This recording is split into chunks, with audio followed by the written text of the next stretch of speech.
my main event for the night, which was UFC 266. It was a pretty big card, as we alluded to last week in the preview. But we made it there, and before the main event even started, we were watching the prelims, and there was a fight that came on, Marlon Moraes' most recent fight. And at the beginning of the fight, I was talking to everybody in the room. Spence was there, and I was like, "Hey, I think this fight's going to be ended in the second round by the guy he faced. Can't pronounce his name. Have no idea how to pronounce his name. But that being said, I was just like, I have a strong feeling he's going to end this fight in a second. And I was just like, just watch. Now, Spence, did you enjoy that? It was a good fight. I enjoyed the fight. You definitely did call it. I think Moraes, I think he might have had, there was only one moment in that fight where, because he was getting tagged and he was getting the upper hand of his opponent. But similar to the fashion of what you said, you're like, yo, if he can make it through this, he's going to win. And he surely came through and won the fight. It was impressive, actually. I was very impressed by it. I think because I believe the guy was ranked 11, and now and I think Moraes is ranked 8. So hopefully this helps get him into the top 10 at this point. And he had a good performance. I'm curious to see what his opponent does. I'm similar to like you said, I'm not sure how to pronounce his name, but I will give you your credit because you definitely called this fight while they were walking into the octagon. So yeah, man. I mean, look, I like Marlon Moraes. I think he's a very skilled fighter. His gas tank has been very suspect since he's been in the UFC, and also his chin has as well. And I think that, honestly, with this latest loss on his record, I think he is, out of the last 4 fights, 1-3. And I think the one is a very shaky decision over Jose Aldo, which I can't remember at the moment. But I think that fight was a little controversial because people thought Jose Aldo won. I think I do remember. I'm not sure if it was that fight, but I do remember there was a fight where Jose Aldo did lose, and there was some talk around it. So, I mean, I have a question then. So, what do you think is the best direction for Morales moving forward? Unfortunately, I think he'll get cut. I don't think he's going to stay in the UFC anymore. I'm pretty sure that when he came into the UFC, he probably had a little bit of a price tag because he was a champion in the World Series of Fighting while that was still, a relevant promotion. Right. So I think that, more than likely he'll end up being cut. I think that he'll probably make his way over to Bellator or I can't remember the name of the other. 1FC. No, not 1FC. The one that's on ESPN. PFL, thank you. He'll probably make his way over to one of those promotions and he'll have a little bit of success. He's not a bad fighter, but he just hasn't been able to put it together in the UFC at all. So, shouts out to him. But that was the last fight prior to the main card starting. And Spence, did you have any thoughts on any fights, or did you want to start from the main event and work down? Let's build our way up to the main event. Okay. So what are your thoughts? So first fight we're talking is Jessica Andrade versus Cynthia Calvillo. Man, listen, this was one fight that I believe going into the fight, we had said Jessica Andrade this isn't going to be a problem for her. And sure enough, it wasn't. Jessica Andrade went in there, handled this woman like it was nobody's business. But we already knew this. Jessica Andrade, she's just dominant, man. She's a dominant figure. And I think we had said there's a reason why, or she's maybe, still in the title picture. Exactly. It's similar to how we said about DC before, right? How I think I use this as a term for DC, where when John Jones was the champion, DC was always number 2. He always found his way of clearing everybody else out of the division to fight for the championship, but just couldn't beat the champion.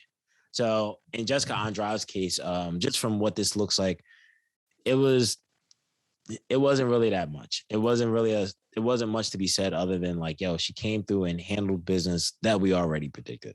I wasn't mad at Jessica Andrade for the job she did as far as, getting the stoppage against Cynthia Calvillo. I expected a little bit more from Cynthia, but, Jessica Andrade is Jessica Andrade, and she's pretty much a pretty permanent stay. She's a pretty much permanent figure. She's a pretty permanent figure in the flyweight division, if I'm not mistaken.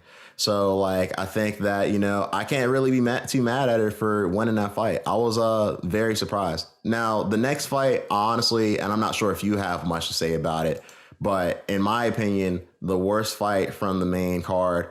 I think that Curtis Blades did what he usually does, except in the stand up, he didn't really throw much of anything. But because Rosenstrike seemed to be so afraid of being taken down, all he had to do was feint him to death in order to keep him guessing and, push him and pressure him. The few times that he did, because it wasn't like it happened like a lot. It was very frustrating for me to watch, seeing as like I was actually looking forward to this card. But I mean, it is what it is. You can't have all, fire cards all the time. Spence, what are your thoughts? Yeah, I mean, I agree. You can't always have fire cards every time, but this fight was probably a travesty to me. Because it was a lot of feigning. It was just nothing but dancing for the for the most part. It was a dancing fight for all 3 rounds. It was all 3 rounds, just nothing but a dancing match. Rosenstrike wasn't really unloading like that, which I had called this fight where I thought Rosenstrike would end this fight in the first or second round. No, I knew this. I believe that this fight wouldn't even make it to the 3rd round at least, with just a KO from Rosenstrike. But it wasn't that. I'm surprised that the ref didn't really stop them as much and say, you guys need to be more active in the fight, because it like I said last night, ever since the pandemic, right? I feel as though the UFC cards have gotten better, and not just in terms of the big box ones, but just in general. A lot of fights because I think initially you just saw a lot. Fighters didn't know. No one knew what would happen next. So Dana was putting on the very best fights. And on paper, this looked to be a very good fight. We had a lot of high expectations, especially with the cards we've had previously, as well as just seeing some of the fights in the more recent weeks.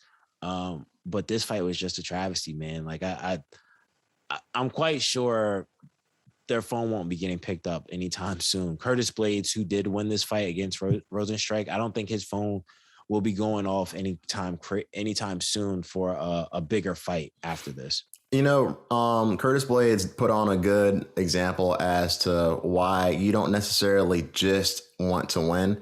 So, in my opinion, like, I think that, good job on getting another W on your record, but you did nothing to impress me personally. But I mean, but that being said, let's move on to the next fight. The more impressive, or as well. Go ahead. The people's main event is what I was going to call it. Yes. Perfect. The return of Nick Diaz versus Robbie Lawler after 17 years. This fight was pretty interesting. Now, it was funny because I predicted Nick Diaz to win this fight, and I just figured, why not? But, after seeing him fight last night, I don't want to see Nick Diaz fight again, if I'm being honest personally. He just looked like he didn't really care to be there, especially at the finish of the fight. He looked incredibly slow, like, age is actually catching up to him, which, I mean, he is 38 or 39. So, I mean, that just happens over time if you're not constantly being active. After seeing that fight, do you really think he can fight somebody like Kamaru? Do you really think he can fight somebody like Izzy? Do you think he can fight somebody like Jorge and win? Like, you know what I mean? Like, let's be like 100% real. And, shouts out to Nick Diaz. He's a legend, but at the same point in time, why do we want to watch somebody go through that who just isn't there? It's not like GSP who beat Michael Bisping. This is something totally different. Yeah, absolutely. And that was even for a title at that point. This is one of those fights that even like Nick said initially, where he's like, yo, I don't even know why we're having this fight, which I think is just BS, because he just wanted to fight he was trying to angle his way for his next. And if he would have won the fight, who he would want to fight next, which would be Usman. And Usman was taking the bait a little bit. I do agree he would have gotten demolished by anybody that's a top 5 fighter, any top 5 fighter, top 7 fighter, probably. He would probably get demolished by. He looks slow. The thing that made this fight actually interesting and good was the fact that because they're both 38, 39, him and Nick Diaz and Robbie Lawler, this fight was a fight where they were they were going back to the old school of just like, hey, we're going to sit here and bang and just bang it out. And they were getting busy with each other, but to me, honestly, after seeing this, I think Nick Diaz needs to retire as well as Robbie Lawler. Because even though Robbie Lawler won this fight, because of how it wasn't a definitive, it was a definitive win, but it wasn't a definitive win, if you get what I mean. In terms of when they were competing with each other, they were both catching each other. There were moments in time in the fight I thought Robbie Lawler was going to get knocked out, which was a surprise to me because it was like Diaz is throwing these old man slow punches and hitting him. Exactly. Exactly. This reminds me his head was turning different colors. And that scared me because I was saying to myself, I'm like, yo, this reminds me of seeing Chuck Liddell like fighting in that. Did you ever watch that little grudge match he did with Tito Ortiz? Like, I think it was like their third fight. Absolutely not, man. It was horrible. It was horrible to watch. I remember watching. It was horrible to watch because Chuck Liddell he was much older. He was a shell of himself in so many words. And seeing this from both fighters, I understand they got fan bases. They have fan bases that would like to see them fight, especially Nick Diaz. But after this, I think it's best to hang it up. I was surprised. I think DC was trying to leave the space open after the fight to say like, hey, if you want to announce your retirement, you can do it right now. What's your plans after this? And he's like, oh, I'm going to just go back to the drawing board. I'm like, dude, you're done. Like, even when the fight was over, Robbie Lawler got up and was like, yo, come on, get back on your feet. And it reminded me of Mike Tyson with Lennox Lewis, where he just laid on the ropes and was just like, nah, I'm done. Yeah, it was weird, man. Like, I'm not going to lie. And when I saw that, I was just like, all right, for Nick Diaz, like, you've had a legendary career, legend of the sport.